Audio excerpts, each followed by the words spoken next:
बड़ा ही सुंदर इनका भाव रहता है, भाव से ही श्रृंगार करते हैं, भाव से ही।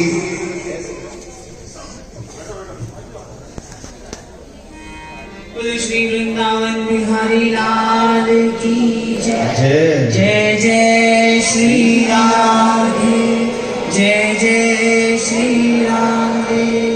बोलो खाटू वाले श्याम की जय। वो मेरी दुनिया भर के संत सुकीर्त में कथा सुनेंगे। श्रीमद् भागवत का उत्तम प्रभाव हम सबको मालूम होगा। शुक्र जी राजा परीक्षित को श्रीमद् भागवत सुनी थी और तभी से इसकी मान्यता लगातार और सुकीर्त की मान्यता पूरी दुनिया के अंदर, पूजा से, महाराज से, पूरे देश भर के कोई संत जो कथा करते हैं, भागवत करते हैं, उनकी कथा अगर सुकीर्त में नहीं हुई, ऐसा लगता है उनका जीवन अधूरा रहेगा। ऐसा हमारा सुकीर्त कृपा मिली रहते हैं।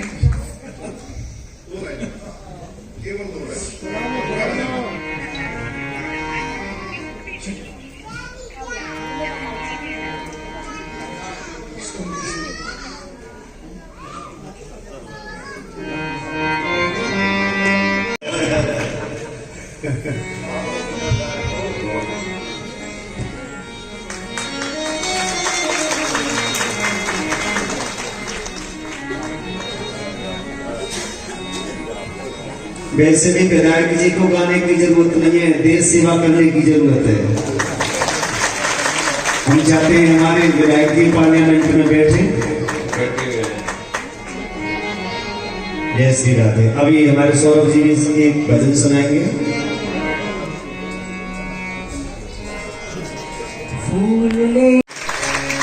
इसलिए भैया भजन में कोई मात्रा नहीं है और कोई विधान नहीं है। बोले चलते फिरते उड़ते खाते पीते तो साईं बाबा ने छोड़ दिया।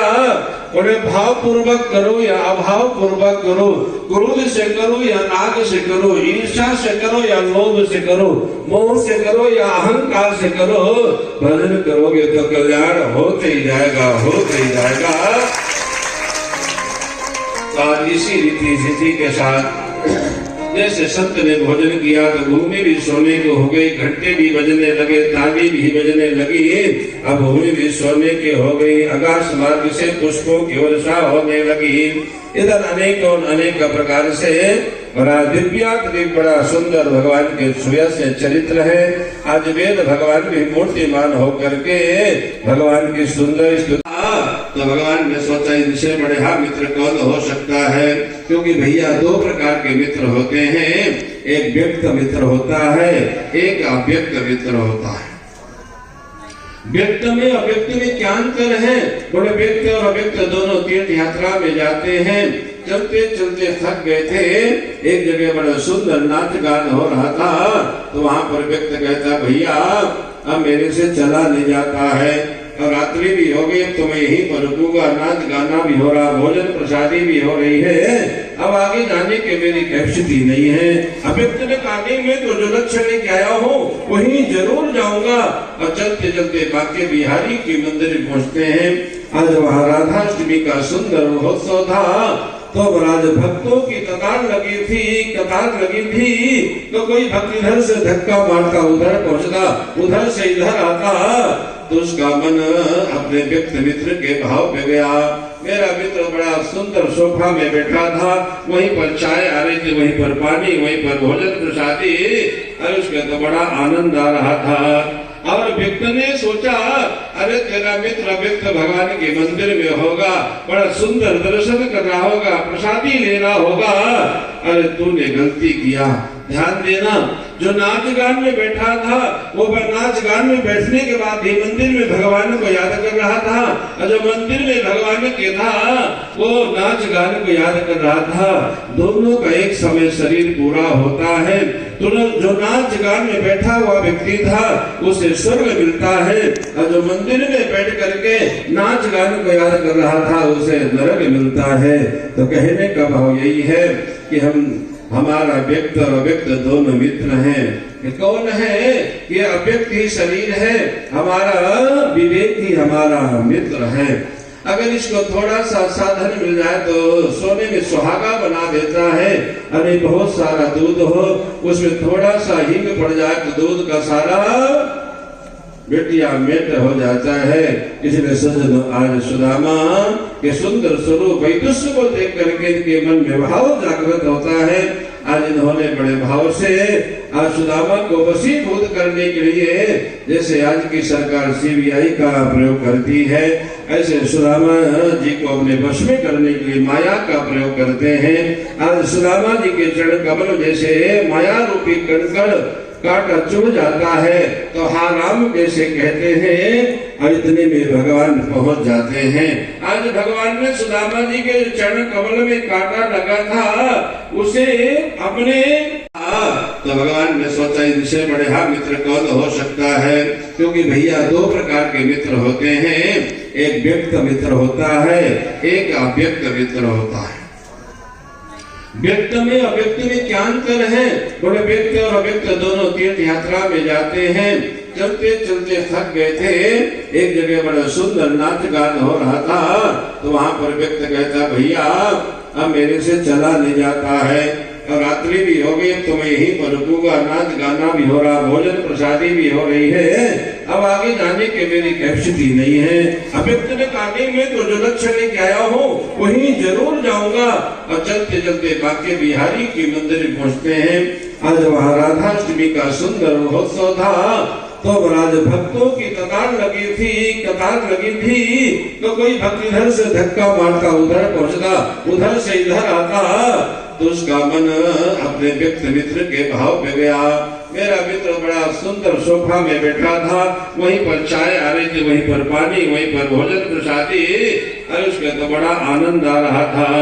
और व्यक्त ने सोचा अरे तेरा मित्र व्यक्त भगवान के मंदिर में होगा, बड़ा सुंदर दर्शन कर रहा होगा, प्रसादी ले रहा होगा, अरे तूने गलती किया।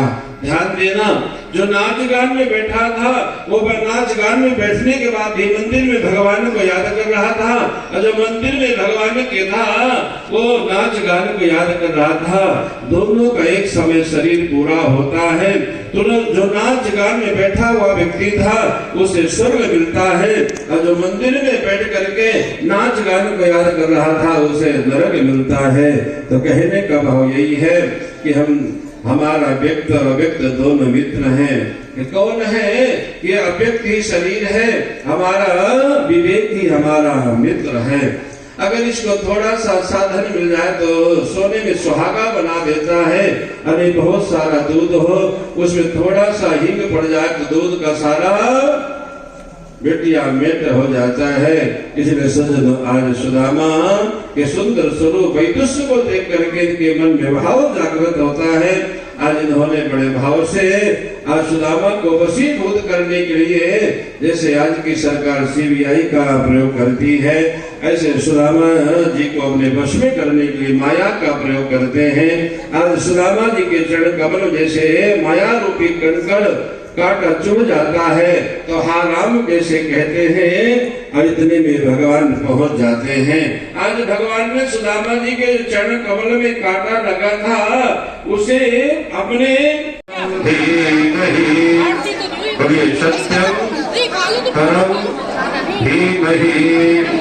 सत्यम परम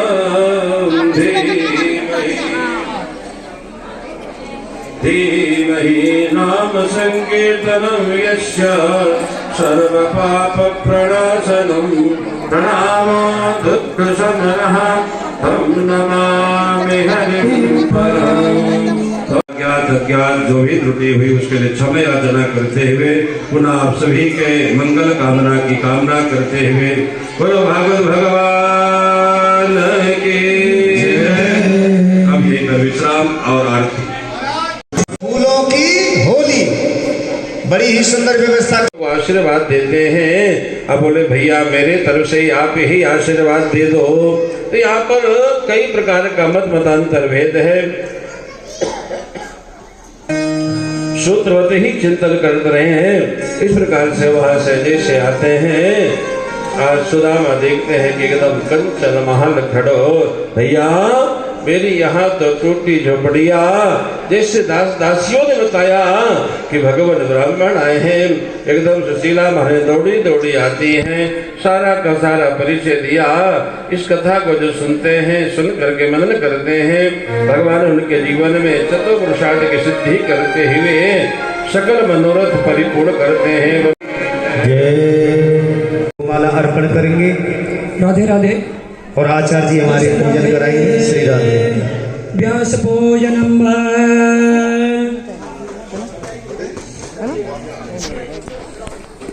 श्री व्यासाय नमः। देखिए सब हो जाएगा, शांति बनाए रखिए, सब हो जाएगा। टीका भी होगा, चंदन भी होगा। नहीं ठीक है।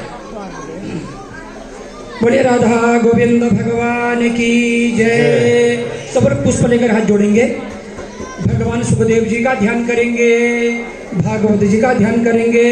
यम प्रव्रजंतम अनुपेतमपेत कृत्यम द्वैपायनो विरह का तरा।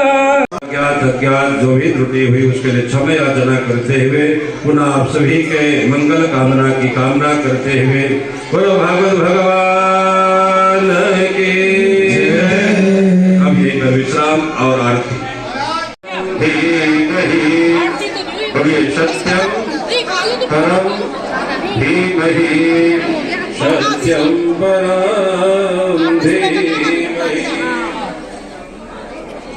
धीमहि नाम संकीर्तनं यस्य सर्व पाप प्रणाशनं प्रणामो दुःखशमनः तं नमामि हरिं परम्।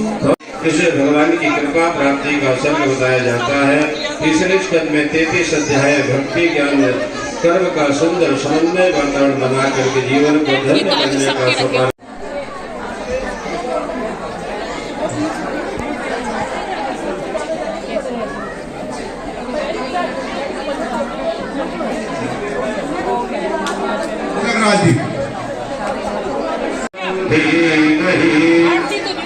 सत्यम परम धीमहि सत्यम परम धीमहि धीमहि नाम संकीर्तनं यस्य सर्व पाप प्रणाशनं प्रणामो दुःखशमनः तं नमामि हरिं परम्। अज्ञात अज्ञात जो भी त्रुटि हुई उसके लिए क्षमा याचना करते हुए पुनः आप सभी के मंगल कामना की कामना करते हुए बोलो भागवत भगवान की